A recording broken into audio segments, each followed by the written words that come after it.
students, good morning students. Now it's time for your commerce class and from your book. Today we are going to start one new chapter, chapter number 16, consumer protection.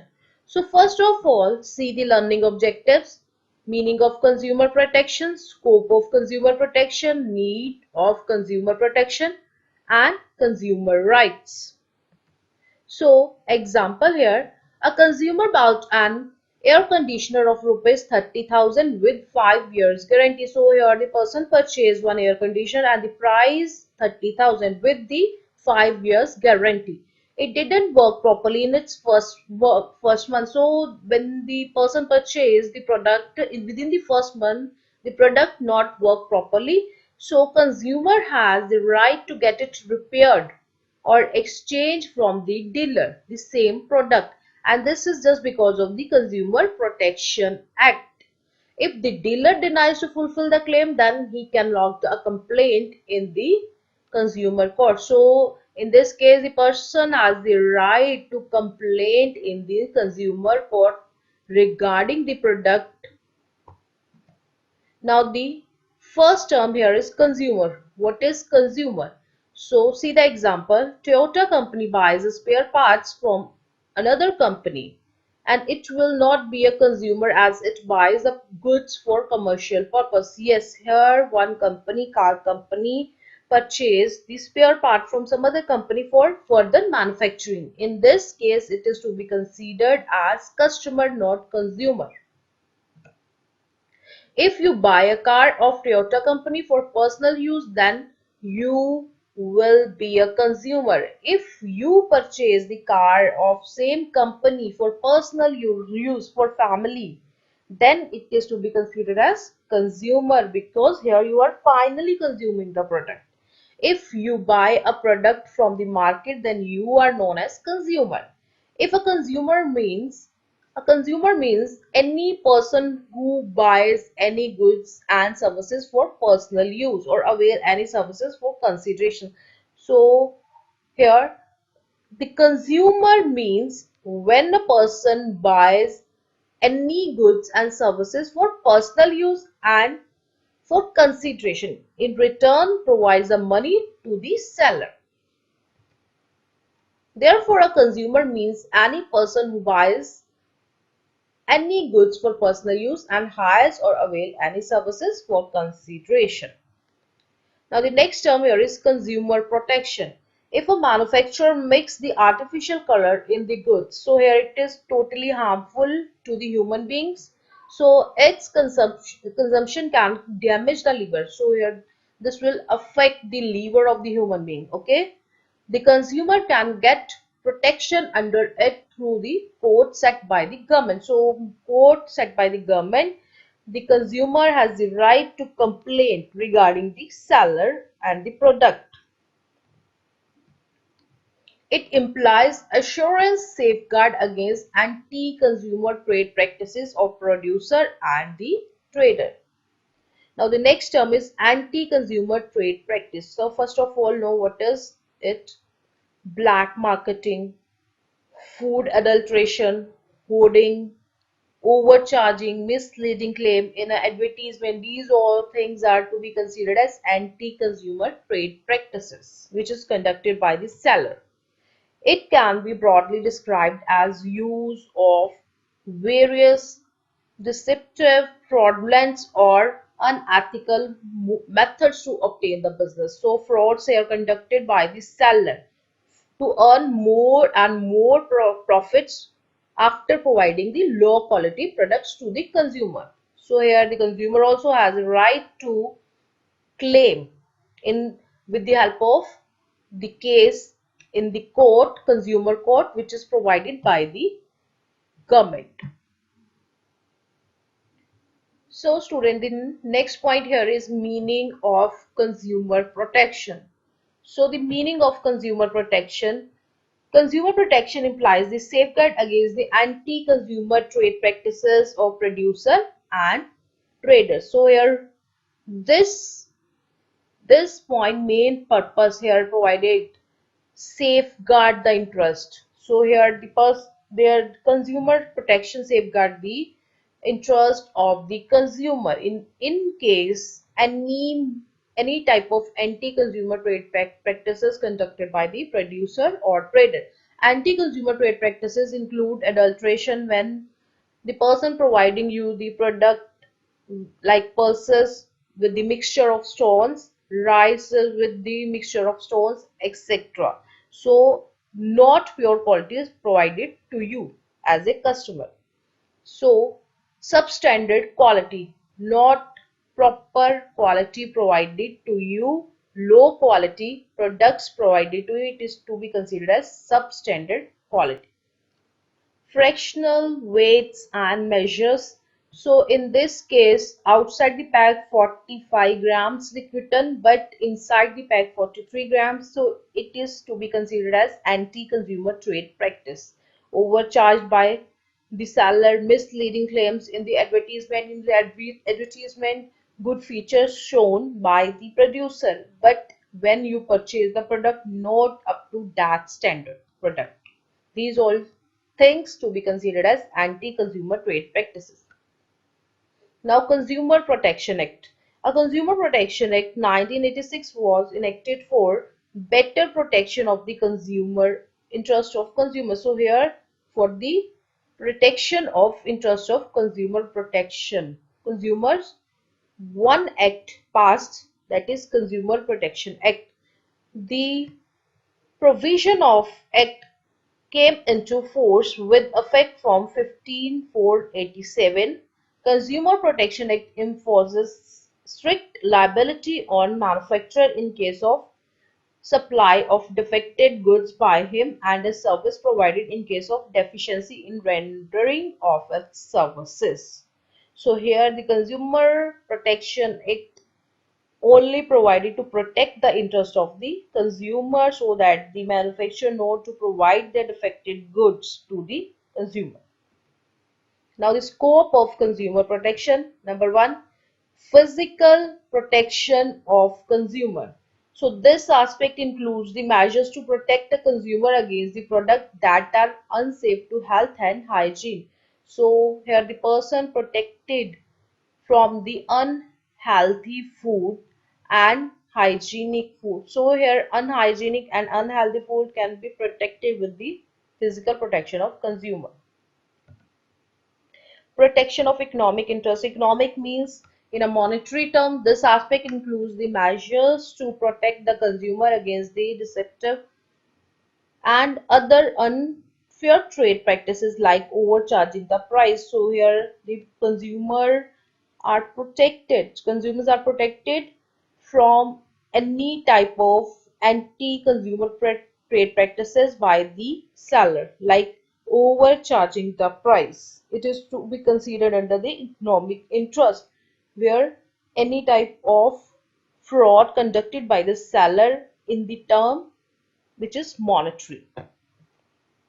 Need for consumer protection. Why it is required? So first of all, see students, need from the viewpoint of a consumer. Consumer ignorance. Sometimes consumers are not aware about the rights. That's why. Second, widespread consumer exploitation. Sometimes the seller exploit the consumers a lot. That's why consumer protection required.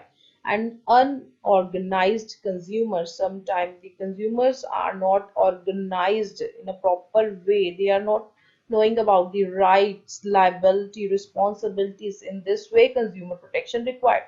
Need from the viewpoint of business. Why for a business it is also required? Long-term interest of the business. When the seller satisfied the consumer, then only long-term relation between the consumer and the seller in a future create. So it is required for long-term interest of the business. Second point, use of social resources. Here the businessman using their social resources. So it is the responsibility of the businessman is to provide to society something, because the person using the society's social resources. Third point, social responsibility. Now it's nowadays it is also a social responsibility to provide the good quality products to the consumer than only consumer satisfy. Fourth one is moral justification. Now here the responsibility of the businessman to protect the interest of its customers. So here the businessman first responsibility to protect the interest of its customers, and business organization must follow the ethical values, and any form of exploitation of consumers such as unfair trade practices, adulteration must be avoided.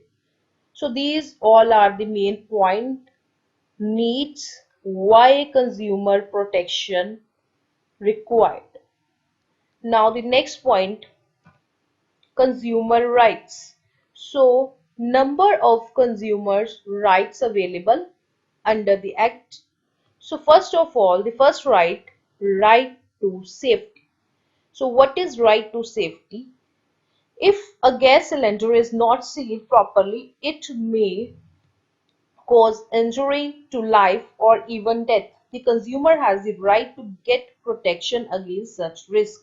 So here totally harmful to the consumer. So if not your cylinder is not sealed properly, then consumer has the right to get it protection against such type of risk. It is the consumer right to be protected against the goods and services which are hazardous to health or life. So the the products which are hazardous, very dangerous to the health or a life, then consumer has the right to get it protected from these. And safety first, the safe way is the best way. Now the second right here is right to be informed. Example, if Amit goes to a shop number 1 to purchase the product X, Amit is under no compulsion to buy product X from the shop first. So right to inform means that the seller is obliged to share vital and essential information of the product with the consumer before the purchase is made. So here the consumer Amit has the right to know about the product features, MRP, everything. And it's the responsibility of the seller to provide the information to the consumer, that is Amit. The consumer has the right to be informed about the quality, quantity, purity, standard, and the price of the goods he intends to buy. So these all are the main factor to be considered and seller explain to the consumer. It is the responsibility of the manufacturer or distributor to give complete information about the products, its ingredients, precautions if any, its strength, durability, etc. This right will be protect the consumer from the misleading advertisement and warranties. Yes, like if you decided to purchase the product with the help of the advertisement, okay, but if along with the advertisement, the seller provide you the full description, then it is quite easier for you to choose a product which is good for you. Next point is right to choose. Here the consumer has the right to choose the good quality product. If Anurit purchases an electronic device laptop from one shop, she has the right to choose from where he wants to repair this at the time of its physical damage. So in case of its physical damage, the Anurit only has the right to get it repaired from any shop, not from that particular shop from where she purchased the laptop. Okay, it is to be considered as right to choose. My mind, my body, and my choice. So choice wisely. The consumer has the freedom to choose from a variety of products at a competitive price. You can choose any company product after considering the price. This means that the seller should not use aggressive selling techniques to sell the product to the consumer. Okay, this requires free competition in the market. Now the next point is right to be heard. In this case, the consumer has the right to file a complaint and to be heard in case of dissatisfaction with the product or services and appropriate form. So here the consumer has the right to be heard in the court in case the fraud conducted by the seller. Therefore, the consumer grievances and claims must be heard and considered by the business firm. So here the first right of the consumer to explain the grievances, the problems and claim he wants from the seller in case of any damage. Okay, right to be heard, right to representation, right to seek redressal and redressal settlement like get it repaired, replace the product or refund the money or other remedies.